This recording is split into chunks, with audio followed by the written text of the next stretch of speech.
আজকে ঠিক অন্যরকমভাবে আলুর পরোটা বানিয়েছি। তাই প্রথমে বাটির মধ্যে 2 কাপ ময়দা, নুন, চিনি, লঙ্কা কুচি, পেঁয়াজ কুচি, ক্যাপসিকাম কুচি আর সেদ্ধ করে রাখা আলু দিয়ে ভালো করে ময়দাটার সাথে মিশিয়ে নেব।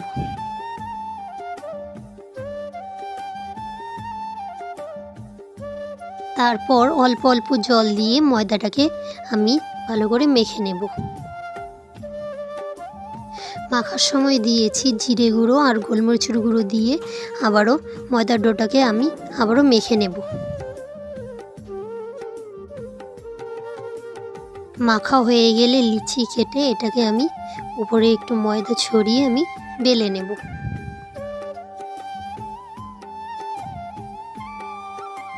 বেলা হয়ে গেলে তাওয়ার মধ্যে ঘি গরম করে আমি পরোটাকে ভালো করে ভেজে নেব।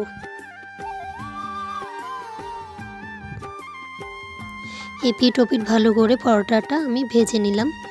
ভাজা হয়ে গেলে নামিয়ে নিলেই রেডি আলুর পরোটা। ভিডিওটি ভালো লাগলে লাইক, কমেন্ট, শেয়ার আর সাবস্ক্রাইব করবেন।